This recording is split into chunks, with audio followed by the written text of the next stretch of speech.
Hi everyone, it's Robin. Welcome back to my channel. So I had mentioned a while back that I was going to take my large Neverfull in to be heat stamped at the new Bond Street Louis Vuitton store. And I did, let's see, probably a week and a half ago.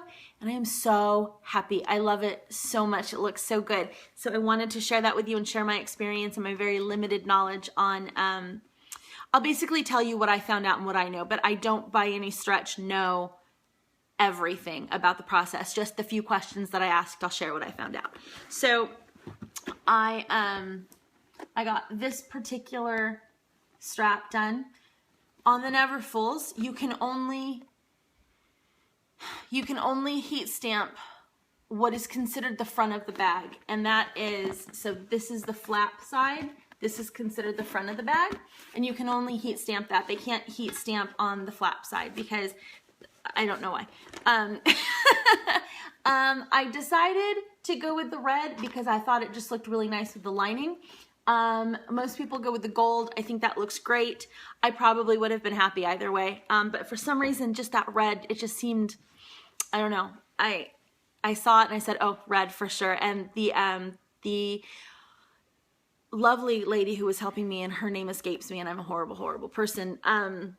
When I said red, her eyes lit up, and she says, so infrequently do people do red, but it looks so good on the this particular canvas with the red interior. It just looks so nice because it's just unexpected, but yeah. So I am really, really happy. And the process is you go in, you let them know that you're looking to have something heat stamped, and they find somebody. Generally there's a specialist, at least there is at the new Bond Street store. I managed to kind of slip in and have it done before the specialist got there because, well, I went in to speak to Gaz, who's my SA there, and he was not there, but one of his colleagues, Daniel, who was absolutely just fantastic and charming and wonderful, ended up helping me. And he said, you know what, it's fine, I can go ahead and do it. I just have to wait for a few more people to get on the floor because as soon as I start heat stamping, everybody will, be rushing up wanting their things done, so I need to do it quickly. So he did me a little solid there. Anyway, so his colleague came out with the book, and what it is it's like just a little folder with the forms on it. And they are very, very specific about making sure, and you have to check each individual little thing. So you want capitals or do you want lowercase? Do you want, the small, medium, or large lettering size? Do you want the full stop or the period or not? Do you want a 3 or, so RA, or did I want R, my middle initial A? All of those things. And they make sure that you are completely confident and happy with what you're choosing, because once you do it, there's no going back. This is a mistake that can't be unmistook. So you have to really be sure that this is, that you do want a heat stamp on your bag. So I chose, this is the medium size lettering.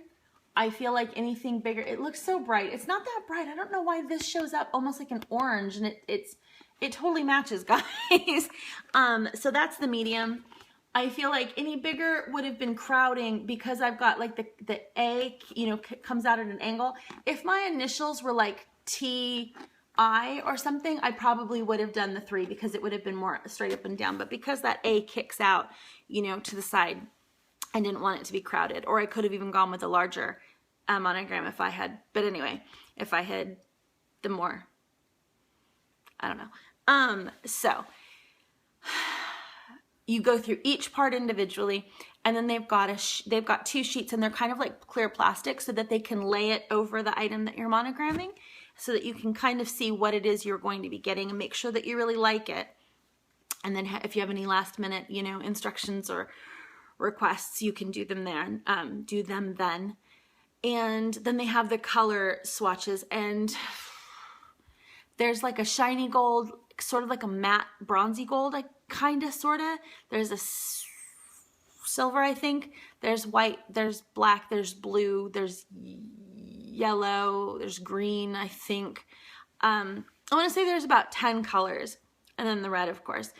And I was really going between the gold and the red because, it's right next to it. And obviously it would look fantastic with the gold. And for some reason, all of a sudden I said red. and her eyes lit up when I said red. She says, oh, I love, love, love when people do the red with the red interior. It just looks so nice. It's just so unexpected but beautiful. So I definitely went with the red, obviously. Let's see, I guess that's really all I can tell you about it. It was a great experience. They're so gracious at the new Bond Street store. I know that a lot of the luxury brand stores have a reputation for being very snotty or very, up their own butt type of an attitude. I don't know if I'm lucky. I don't know if maybe I ignore it. I don't know if maybe I am just fortunate that if I go in and I greet them with a great big smile and and I'm semi excited about their product, maybe I don't know. I will tell you this. I see a lot of people go in there and treat staff at luxury stores like absolute dog crap. And I'm not sure what that's all about. I go in and I'm like, hi, I wanted to see and I get excited because I am excited because it's still a thrill to me to buy these things or to have these things done. It doesn't get boring to me. It doesn't get old to me. So I don't know, maybe they feed into the enthusiasm, but I have always been blessed to go into these stores and have excellent customer service. So if you're not, don't go in looking for if you're not having good experiences, my advice would be don't go in looking for the fight or looking for a bad experience. Go in assuming that somebody's going to be really nice to you and smile at them and be friendly with them and just talk with them, because honestly, they're just people. They just happen to sell ridiculously, beautifully expensive luxury goods. That's all. So give them the benefit of the doubt, and go from there. So like I said, my experience was fantastic. I've always had a fantastic experience at the new Bond Street location. And that's about it, you guys. So thank you so much for watching. And if you have any questions, again, down in the comments, and I'll do my best to get to them. Okay, take care. Bye-bye.